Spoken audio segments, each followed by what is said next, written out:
Yes, we are live now. Hello friends, this is Imanshi and welcome to Let's Learn. तो discuss करेंगे paper 2 CDP जो आपका आज का एग्जाम है सीटेट का अगस्त वाला। तो अच्छा पेपर मैं इसको कहूंगी, मतलब मैं ये नहीं कहूंगी क्योंकि मैं इतने सालों से डिस्कशन में हूँ, ये सिलेबस पता नहीं कितनी बार हम लोग डिस्कस कर चुके हैं, सब कुछ हो चुका है, तो मैं अपने हिसाब से इसको नहीं देखूंगी कि मैं इसको मॉडरेट कह के छोड़ दूं। बट क्योंकि इससे पहले वाला पेपर मॉडरेट मानेंगे, उसको भी एकदम इजी पेपर नहीं मानेंगे, लेकिन इस पेपर को हम थोड़ा सा मॉडरेट टू डिफिकल्ट की ओर मानेंगे। उसका रीजन है कि इन्होंने लैंग्वेज के साथ बहुत खेला है, यानी वर्ड प्ले बहुत ज्यादा है पेपर में, या आप कह सकते हैं कि थोड़ा सा कॉम्प्लेक्स इसको किया है। मैं खुद सोच रही थी अभी हम पेपर 1 लेकर के 5 मिनट का काम है, अभी देख के फटाफट से डिस्कस कर देंगे। फिर मैंने देखा उसको तो लैंग्वेज के साथ खेला हुआ है और बोर्ड पे बहुत निर्भर करता है। कई क्वेश्चंस में मुझे लगता है 3 से 4 क्वेश्चंस ऐसे हैं जिसमें बोर्ड क्या कंसीडर करता है वो भी मैटर करेगा, बट उस एस्पेक्ट को भी देखते हुए प्रीवियसली बोर्ड किस तरह से वर्क करता है वो सारी चीजें सोच के समझ के एक डिस्कशन आपके साथ होगा, जिसमें कोशिश अगेन यही रहेगी कि 99% जो है आपके आंसर्स सही रहें। अच्छा, अभी जो हमने पेपर 1 डिस्कस किया था इसमें कई लोगों को डाउट है एक क्वेश्चन में, और इसमें मैंने आपको बता भी दिया था कि हल्का सा इस पे डाउट रहेगा कि बोर्ड क्या कंसीडर करता है, क्योंकि ये क्वेश्चन उन्होंने पूछा जिस तरह से है उस पर निर्भर करेगा कि कहां से देख रहे हैं, मतलब क्वेश्चन बनाया किस पॉइंट ऑफ व्यू से, वो उस पर निर्भर करेगा।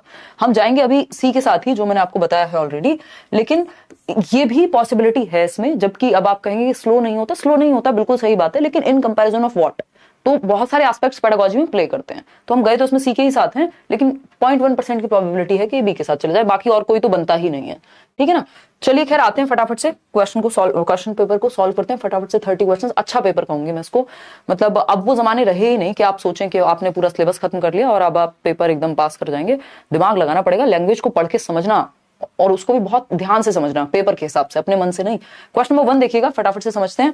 क्वेश्चन नंबर 1 ये क्या कहता है, विच of the following questions promotes critical and creative thinking in children, यानी निम्नलिखित में से कौन सा प्रश्न बच्चों के समालोचनात्मक व रचनात्मक चिंतन को बढ़ावा देता है। क्रिटिकल थिंकिंग, हर एक एस्पेक्ट से सोचेंगे, और creative, which can be the best way to save the water and why. हाँ, इसमें क्रिटिकल थिंकिंग और क्रिएटिव वेज भी आएंगे कि कैसे हम पानी को बचा पाएंगे, कहां से आता है, ये सारे क्वेश्चंस बनते नहीं हैं, तो A option is the only right answer. अच्छा, एक और चीज मैंने आपको बताई थी एक क्वेश्चन में, मैं दिखाऊंगी भी, जो हिंदी का ट्रांसलेशन है उसमें थोड़ी बहुत गड़बड़ी है एक आध क्वेश्चन में, तो आपको इंग्लिश की तरफ झांकना पड़ेगा, नहीं तो क्वेश्चन गलत हो जाएगा। ठीक है ना। क्वेश्चन नंबर 2, ये बात मैंने कल भी कही थी पेपर सॉल्व करते समय कि इस बात को जरूर ध्यान रखिएगा, और टाइम मैनेजमेंट का तो बहुत बड़ा रोल रहा होगा आज के पेपर में। What is the role of evidence in critical thinking, यानी समालोचनात्मक चिंतन में प्रमाण की क्या महत्ता है। यानी क्रिटिकल थिंकिंग क्या है, मान नहीं लेना है, किसी ने कह दिया 2000 के नोट में चिप है, मान नहीं लेना है, प्रमाण चाहिए, एविडेंस क्या है। ठीक, तो एविडेंस की क्या महत्ता होती है देखते हैं। Evidence should be evaluated in a logical and systematic way, भाई प्रॉपर जो भी प्रमाण है उसका तार्किक और सुनियोजित रूप से मूल्यांकन किया जाना चाहिए, कि भाई किसी ने ट्वीट कर दिया तो ये नहीं मान लेना हिमांशी ने किया है, देखा जाए ये ऑफिशियल अकाउंट है भी या नहीं है, इसका क्या प्रमाण है, कोई फोटो है तो फोटोशॉप तो नहीं है, एडिटेड तो नहीं है, रियल है भी या नहीं है। क्रिटिकल थिंकिंग में एविडेंस को प्रॉपरली इवेल्युएट किया जाता है एक लॉजिकल एंड सिस्टमैटिक वे के अंदर।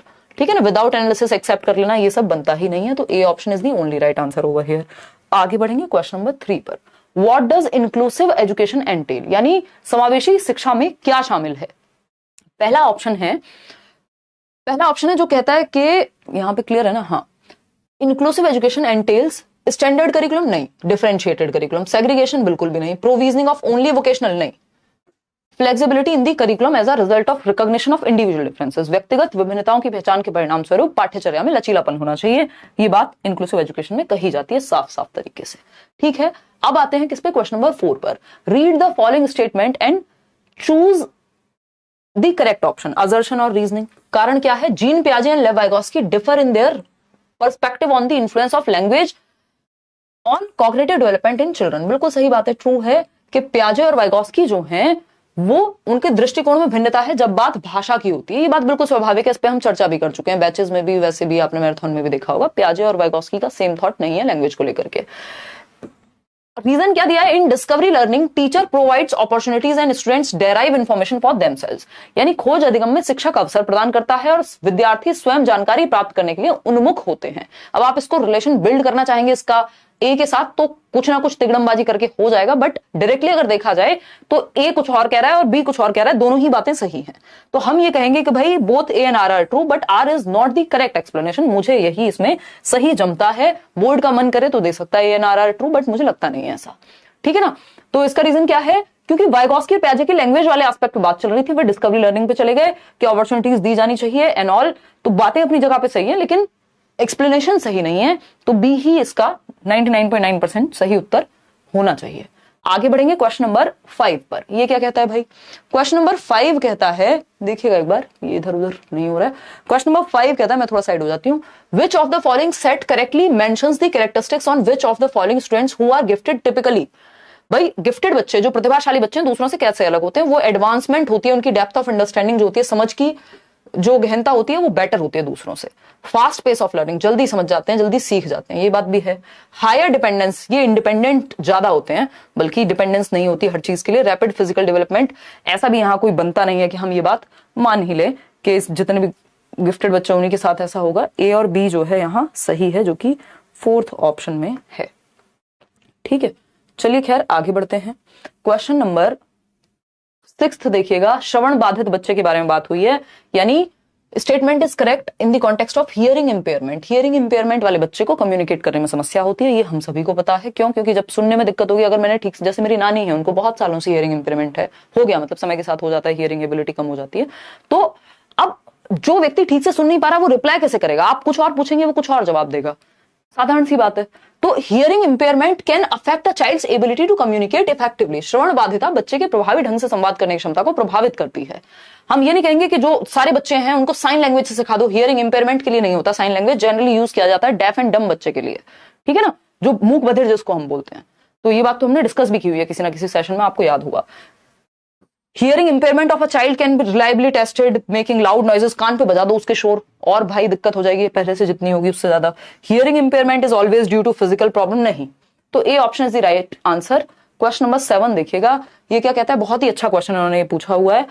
इन दी कॉन्टेक्स्ट ऑफ इंक्लूजन, समावेशन के संदर्भ में curriculum learning expectations are the same in, curriculum learning expectations are the same in, किसमें? एकोमोडेट करने में, कि भाई सबको एकोमोडेट करना है, नो मैटर व्हाट बच्चा, हर तरीके के बच्चों को आपको एकोमोडेट करना है, समायोजन करना है कक्षा में, आप सेग्रीगेट नहीं कर सकते, ठीक बात है। वाइल इन मॉडिफिकेशन, या फिर मैं कहूं लर्निंग स्टाइल की या डिफरेंसेस की, मॉडिफिकेशन दे आर डिफरेंट। भाई हर बच्चे के लिए हर अलग चीज होगी, किसी को सुनने में दिक्कत है उसके लिए अलग प्रावधान होगा, किसी को बोलने में दिक्कत है उसके लिए अलग प्रावधान होगा, किसी को चलने में दिक्कत है उसके लिए अलग प्रावधान होगा, है ना।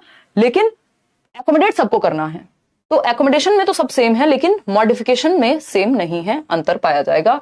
तो समायोजन और संशोधन, आप में से जिन्होंने भी ये पेपर भेजा है बहुत ही बढ़िया। इस क्वेश्चन की संभावना जो है कम ही है कि सही जवाब दे पाए लोग, बट इन्होंने भी 2 आंसर लगाए हुए हैं, पता नहीं कौन सा सही मानेंगे। खैर मतलब इसका सही उत्तर डी है, वो मैं जिन्होंने भेजा है पेपर उनकी बात कर रही हूँ, दोनों जगह पे मार्क किया हुआ है। क्वेश्चन नंबर 8 देखिएगा, according to constructivist theorist which of the following statement would not be correct, यानी रचनावादियों के अनुसार कौन सी एक बात सही नहीं होगी। नॉलेज इज सब्जेक्टिव, बिल्कुल, ये तो इंडिविजुअल डिफरेंसेस का ध्यान रखते हैं, चाहे पियाजे हो, वाइगॉस्की हो। रचनावाद यानी बच्चों को एक्टिव रखना है, रचना करने वाला बनेगा। Learners construct knowledge in their social and cultural context, सही है। Learners need to be extrinsically motivated, बाहर मोटिवेशन नहीं चाहिए। अभी मैंने थोड़ी देर पहले भी बताया था, पियाजे और वाइगॉस्की या पूरे कंस्ट्रक्टिविज्म में कोई भी व्यक्ति ये नहीं कहता रिवॉर्ड और पनिशमेंट से बच्चे को सिखा दो। तो एक्सटर्नल मोटिवेशन चलती ही नहीं है यहाँ पे, बच्चे का एक्टिव होना चलता है। प्लूरलिस्टिक है, मल्टीपल है, वो सारी बातें सही है, बट गलत क्या है? C option. जो गलत है वही सही है, क्योंकि पूछा ही गलत है। क्वेश्चन नंबर 9 देखिएगा एक बार, ये क्या कहता है? विच of the following is an example of intrinsic motivation, आंतरिक अभिप्रेरणा का उदाहरण, यानी जिसका रीजन बाहर ना हो। ठीक है, तो completing the project to impress teacher, इसका रीजन तो बाहर है, क्या है? टीचर को इंप्रेस करना। Playing a musical instrument for personal enjoyment, इसमें रीजन बाहर नहीं है, आपको मजा आता है इसलिए आप एक वाद्य यंत्र बजा रहे हैं, चाहे वो हारमोनियम हो, चाहे वो गिटार हो, सितार हो, व्हाटएवर। ठीक, क्यों? क्योंकि आपको मजा आता है, उससे आपको कोई रिवॉर्ड मिलेगा ऐसा नहीं लिखा है यहाँ पे, पर्सनल एंजॉयमेंट के लिए, जॉय के लिए। अवॉइड स्कॉल्डेड, अब आप क्या है, डांट से बचना चाह रहे हैं, तो रीजन बाहर हो गया, जिसका रीजन बाहर है वो एक्सटर्नल मोटिवेशन है। कंपटीशन की बात हो रही है, रीजन बाहर है, तो B option is the right answer, कि व्यक्तिगत आनंद के लिए एक वाद्य यंत्र बजाना। क्वेश्चन नंबर 10 देखिएगा, आसान सा सवाल था। तो ये क्या कहता है? आपका कारण है और कथन है, कथन है और कारण है, ये कह सकते हैं। Teachers should work hard to break down students stereotypes of particular ethnic groups, यानी शिक्षकों को विद्यार्थियों में विशेष जातीय समूहों के बारे में रूढ़िवादिता को तोड़ने का भरसक प्रयास करना चाहिए। बिल्कुल ट्रू है ये बात, कि जो भी मान लीजिए किसी बच्चे के दिमाग में ये है, क्योंकि उसने परिवार में, समाज में देखा है कि इस जाति के लोग बहुत अच्छा नहीं कर पाते, तो उसको तोड़ने का प्रयास टीचर को करना चाहिए, कि कोई भी बच्चा दिमाग में स्टीरियोटाइप लेकर के ना बैठे या आगे ना जाए जीवन में। इसका रीजन क्या है? A key educational objective is to enable students to engage in critical self reflection। यानी शिक्षा का एक प्रमुख उद्देश्य यह भी है कि विद्यार्थियों को समालोचनात्मक चिंतन, आत्मचिंतन के लिए प्रोत्साहित करना, जो कि यहां करना पड़ेगा। बच्चे को सेल्फ क्रिटिकल रिफ्लेक्शन करना ही पड़ेगा यदि स्टीरियोटाइप को ब्रेक करना है। एक एक छोटा सा स्टीरियोटाइप आसानी से ब्रेक नहीं होता जब तक आप सेल्फ रिफ्लेक्ट नहीं करते। ये बिल्कुल एकदम सटीक इसका जवाब हो जाएगा कि A and R are true and R is the correct explanation of A. इसमें कोई डाउट नहीं है। Fourth option is the right answer. आगे बढ़ेंगे, क्वेश्चन नंबर 11 देखिएगा, what is the difference between mastery and performance goals. अब ये भी हमने पता नहीं कितनी बार डिस्कस किया है। मास्टरी गोल्स है ना, learning oriented goals, performance goals. Mastery goals वो होते हैं मास्टर बनो, एक्सेलेंस के पीछे भागो, क्या होगा, सक्सेस झक मार के पीछे आएगी। कितनी बार डिस्कस किया है हमने, रेंचो का जो एग्जांपल है 3 इडियट वाला, ठीक है ना। तो what is the difference between mastery goals and performance goals. Mastery में मास्टरी पे फोकस होगा, परफॉर्मेंस में बाहर की चीजों पे परफॉर्मेंस पे फोकस होगा। मास्टरी में अवॉइड करते हैं आप फेलियर को, नहीं, फेलियर और सक्सेस मैटर नहीं करता, सीखना, इंप्रूविंग वंस ओन स्किल, हाँ सही है, and understanding of a task, while performance goals are focused on achievement. First आ जाए किसी भी तरह से, 140 नंबर आ जाए, कॉन्सेप्ट क्लियर हो ना हो, रट्टे लगा ले बेशक, वो है मास्टरी गोल। परफॉर्मेंस गोल। मास्टरी गोल क्या है, स्किल को सीख रहे हैं, पूरी तरह से हमें मास्टर बनने में इंटरेस्ट है, तो B option is the right answer. इसमें कोई डाउट नहीं होना चाहिए, कोई और बनता ही नहीं है। क्वेश्चन नंबर 12 देखिएगा इसी बात पे। क्वेश्चन नंबर 12 क्या कहता है भाई, सिबलिंग्स रिलेशनशिप्स, यानी जो भाई बहन के साथ रिश्ते होते हैं वो कैसे होते हैं। तो इसमें सिंपल आंसर है, are different then relationships with parents and peers and play an important role in socialising throughout the childhood. यानी माता पिता और साथियों के साथ संबंधों से भिन्न होते हैं और बाल्यावस्था में समाजीकरण में महत्वपूर्ण भूमिका निभाते हैं। जब हम बड़े हो रहे होते हैं अपने भाई बहन के साथ, तो माता पिता से रिश्ते डिफरेंट होंगे, भाई बहन से अलग होंगे, दोस्तों से अलग होंगे, और इंपॉर्टेंट है सारे ही, है ना। सेम कैसे हो सकते हैं, first is the right answer. आगे बढ़ेंगे क्वेश्चन नंबर 13 पे, देखिएगा एक बार ये क्या कहता है। 13th क्वेश्चन कहता है, असर्शन क्या है, considerable variations exist in developmental rates among children, यानी बच्चों के विकास की दर में भिन्नता पाई जाती है। बिल्कुल सही बात है, ट्रू है ये बात। रीजन क्या है इसका, developmental differences are an inevitable result of complex interactions of genetic experiences and variations. ये बात भी एकदम सही है और इसी के बारे में बात हो रही है कि बच्चों के बीच विकासात्मक दरों में क्या होती है, भिन्नता होती है। सही बात है, विकासात्मक अंतर, आनुवांशिकता, और यानी ये भिन्नता या ये जो अंतर है, वेरिएबिलिटी है, कहां से आ रही है, क्योंकि हेरिडिटी और एनवायरमेंट का कॉम्प्लेक्स इंटरप्ले है, जटिल अन्योन्य क्रिया है, उसकी वजह से ये अंतर पैदा होता है कि दर भिन्न नहीं होती हर बच्चे की। बिल्कुल सही बात है दोनों ही, और एक दूसरे के बारे में करेक्टली एक्सप्लेनेशन भी दी हुई है। तो D is the right answer, both A and R are right and R is the correct explanation of A, कोई डाउट ही नहीं है। क्वेश्चन नंबर 14 देखिएगा। क्वेश्चन नंबर 14 क्या कहता है भाई, ये कहता है which principle of development is illustrated in the following statement. क्या है, children who are deprived of a conducive environment for learning language in their early years have some difficulty in picking language later in life. यानी जो बच्चे अपने शुरुआती वर्षों में भाषा सीखने के लिए अनुकूल वातावरण से वंचित रहते हैं, यानी बचपन में भाषा के लिए भरपूर अवसर मिले ही नहीं, किसी ने बोलने का मौका दिया ही नहीं, है ना, या ऐसा एनवायरमेंट ही नहीं मिला जहां भाषा का प्रयोग किया जाता हो, जहां डिबेट, डिस्कशन, चर्चा कुछ तो होता हो, ऐसा एनवायरमेंट नहीं मिला, यानी अनुकूलित वातावरण नहीं मिला, या हम कहेंगे कॉन्ड्यूसिव एनवायरमेंट नहीं मिला। तो ये चीज अर्ली ईयर्स जो है शुरुआत के, वो सम डिफिकल्टी क्रिएट करेंगे कहां, लैंग्वेज डेवलपमेंट में, बाकी जीवन के बाकी सालों में। तो development of language is totally dependent on genetics, तो इसका तो कोई पॉइंट ही नहीं है, एनवायरमेंट की बात हो रही है, जेनेटिक्स पे पहुंच गए। लैंग्वेज एंड कॉग्निशन, जबकि लैंग्वेज में एनवायरमेंट बहुत रोल प्ले करता है। Language and cognition are complexly interrelated, बात ये सही है, बट इस बारे में बात यहां नहीं हो रही है। डेवलपमेंट इज डिसऑर्डरली नहीं होता, there is a sensitive period of language development, और इवन सेंसिटिव पीरियड होता है लगभग हर चीज के लिए। तो भाषा विकास के लिए एक संवेदनशील काल होता है जो कि बचपन है, अर्ली चाइल्डहुड है, और अगर उस समय पे सही चीजें नहीं मिली तो बाद में दिक्कत होगी। तो इसका मोस्ट एप्रोप्रिएट जवाब यही बनता है। ठीक, आगे बढ़ते हैं नेक्स्ट क्वेश्चन पे, है ना। अब मैं चाहूं तो इसमें आपको कंफ्यूज करके बता सकती हूं कि हर एक क्वेश्चन में मैं आपको कहूं ये दोनों ठीक हो जाएंगे, ये दोनों ठीक हो जाएंगे, बट जो जिसकी संभावना ऑलरेडी ज्यादा है या जो बनता है उस तरह से आंसर, है ना, तो इसलिए एक्स्ट्रा चर्चा हम बचेंगे कि एक्स्ट्रा चर्चा से। ठीक है, language and cognition are complex related, ये पूछा नहीं था हमसे पूछा कौन सा प्रिंसिपल लागू हो रहा है ना, कि शुरुआत में जब मौका नहीं मिला तो बाद में डिफिकल्टी होगी। तो ऐसा नहीं कि कॉग्निशन के डेवलपमेंट में कोई दिक्कत आ गई थी। भाई एक गिफ्टेड बच्चा जो ज्यादा नहीं बोलता, अच्छे से अपने आप को एक्सप्रेस नहीं करता, ऐसा नहीं उसका कॉग्निटिव डेवलपमेंट खराब हुआ होगा। कुछ लोग होते हैं जिनकी भाषा का विकास के अवसर उस तरह से नहीं मिले होते बचपन में। इसका मतलब ये नहीं है कि वो भाषा अच्छे से नहीं बोल पा रहा तो वो बाकी उसका संज्ञान जो है, उसकी डिसीजन मेकिंग, प्रॉब्लम सॉल्विंग, उसका इमेजिनेशन, उसका और कोई थिंकिंग रीजनिंग हो गई उसकी, मान लीजिए प्रॉब्लम सॉल्विंग हो गई, इन सब में दिक्कत होगी, ऐसा बिल्कुल भी नहीं है यहाँ पे, ठीक है ना। तो ये बन नहीं पाएगा answer, D option is the right answer. आगे बढ़ेंगे क्वेश्चन नंबर 15। क्वेश्चन नंबर 15 क्या कहता है भाई, क्वेश्चन नंबर 15 क्या कहता है देखते हैं। स्टूडेंट्स स्ट्रगलिंग विद डिसलेक्सिया, जिन बच्चों को डिसलेक्सिया का सामना करना पड़ रहा है, यानी पठन वैफल्य, यानी पढ़ने से संबंधित विकार, है ना, 100 को वॉज पढ़ता है, डॉग को गॉड पढ़ सकता है, बी को डी पढ़ेगा बच्चा, ठीक। तो इनको कैसे डील करें, by encouraging them to study in multiple distractions. Distraction से तो और समस्या आने वाली है ना, कि इधर से डीजे बज रहा है, उधर से कोई और कुछ कर रहा है, तो दिक्कत आएगी बच्चे को। By providing higher grade level reading text, अब रीडिंग में तो उसको नॉर्मल में भी दिक्कत है, आप कहेंगे कि 10वीं क्लास में हो तो 12वीं का पढ़ लो, तो और दिक्कत है। Through use of strict punishment का कोई मतलब ही नहीं बनता, तो एक ही ऑप्शन बच जाता है, थ्रू सिस्टमैटिक फोनोलॉजिकल ट्रेनिंग, जो कि सही भी है कि प्रणालीगत ध्वन्यात्मक प्रशिक्षण के माध्यम से आप बच्चे को डील करेंगे। क्यों, क्योंकि उसको जब वो सुनेगा सही, बहुत ही क्लियर फोकस होगा किस पे, साउंड पे, तो वो उस तरह से उस शब्द को फिर बना भी पाएगा, एसोसिएशन बिल्ड हो जाएगा कि जब बी बोला जा रहा है तो ऐसे बनाई जाती हैं चीजें, तो साउंड से एसोसिएट कर देंगे। एक तरह से फोनोलॉजिकल ट्रेनिंग से इस चीज को कुछ हद तक डील किया जा सकता है। आगे बढ़ते हैं, फोर्थ ऑप्शन सही था। क्वेश्चन नंबर 16 देखिएगा एक बार, ये कहता है the underlying principle of understanding based teaching is the belief that, यानी बोध आधारित शिक्षण, यानी बच्चे को समझ में आए चीजें, अंडरस्टैंडिंग बेस्ड टीचिंग की बात हो रही है। Learners abilities and needs are diverse which can not be catered to without focusing on standard instruction. गलत है, पैसिव होगा नहीं बच्चा, क्योंकि फ्लेक्सिबल इंस्ट्रक्शन चाहिए, एक्टिव चाहिए बच्चा, हमें कंस्ट्रक्ट कर रहा है बच्चा फैसिलिटेटिव एनवायरमेंट में, यहां बच्चा एक्टिव है, यही सही है। टीचर लर्नर्स नो लिटिल, ऐसा नहीं है बच्चे कम जानते हैं, बच्चा कहां एक्टिव है, सिर्फ सी ऑप्शन में ही हमें एक्टिव नजर आ रहा है। बेसिकली अगर इसको डिफिकल्ट माना जाए ना, तो 30 में से 30 लाने के पॉइंट ऑफ व्यू से ही डिफिकल्ट लगेगा आपको पेपर, बाकी मॉडरेट से डिफिकल्ट के बीच में कहीं है, ये बात हमने शुरू में भी की थी। How can a teacher help Aman who is struggling with complex problems develop problem solving skills, यानी जटिल समस्याओं से जूझ रहे अमन के सामने समस्या समाधान कौशल विकसित करने के लिए एक शिक्षक किस प्रकार मदद करे।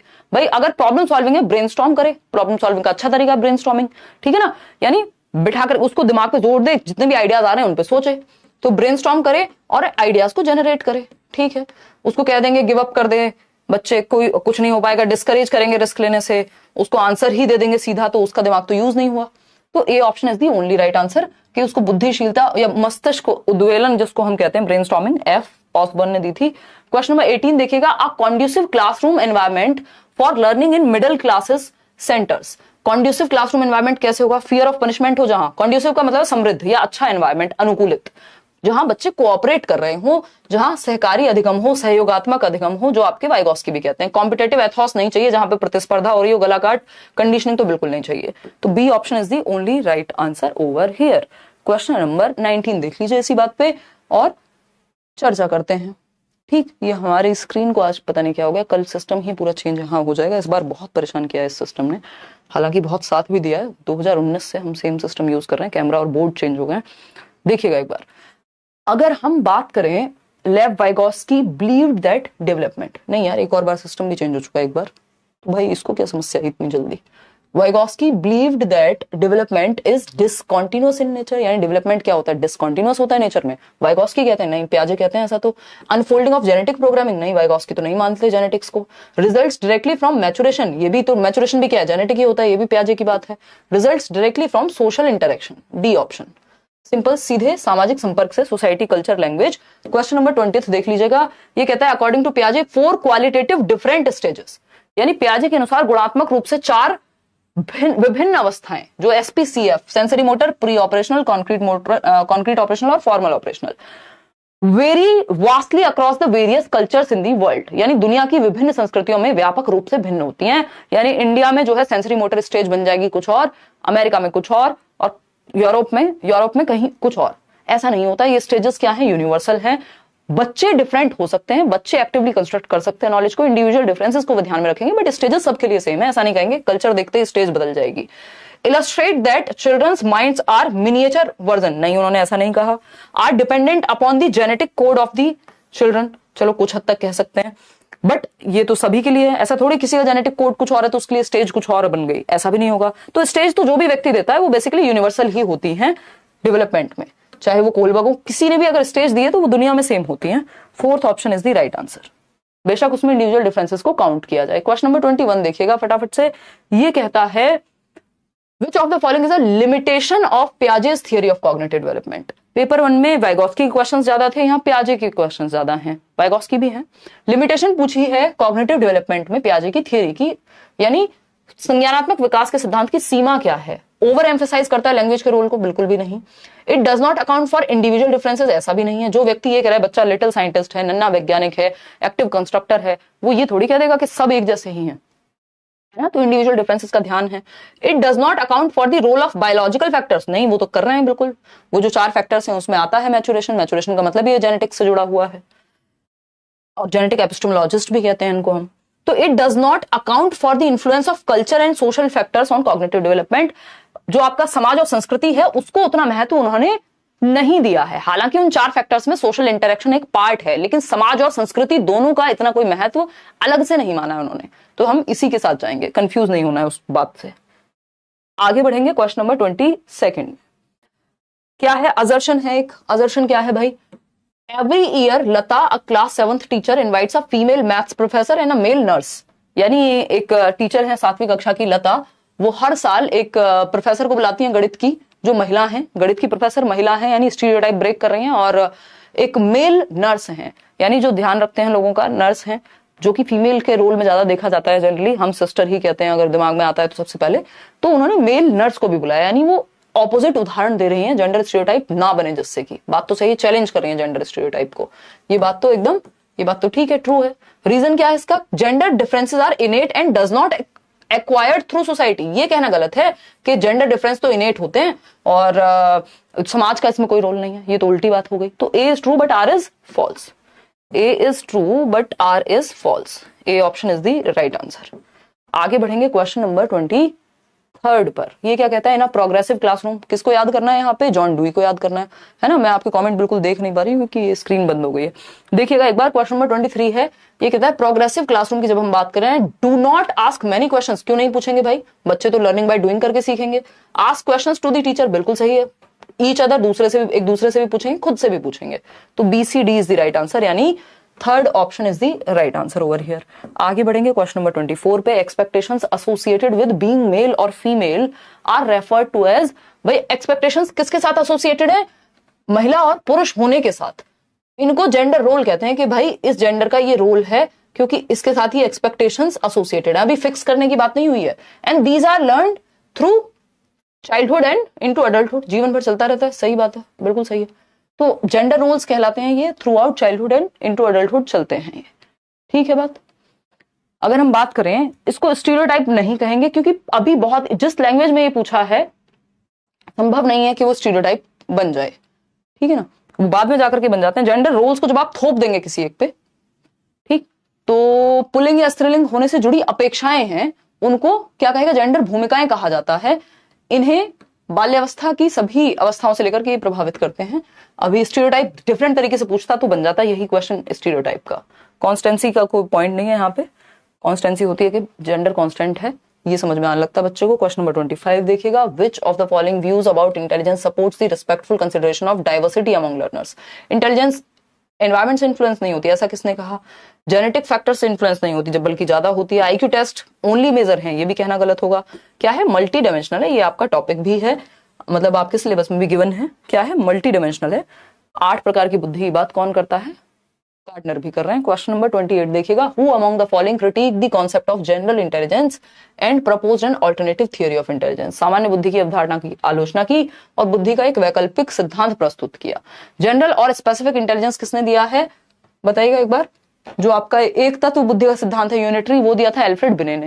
लेकिन जनरल इंटेलिजेंस यानी सामान्य बुद्धि का तत्व किसने दिया है, स्पीयरमैन ने। तो अब स्पीयरमैन को भी आज के समय में आउटडेटेड थियरी है। तो एक ही व्यक्ति बचता है जिन्होंने इंटेलिजेंस पे स्पेशली काम किया। लेव वाइगोत्स्की को आप इंटेलिजेंस के लिए नहीं जानते हैं, वो है हार्वर्ड गार्डनर, ठीक, जो कहते हैं ना तो जनरल इंटेलिजेंस ना IQ ये सब महत्वपूर्ण ही नहीं है।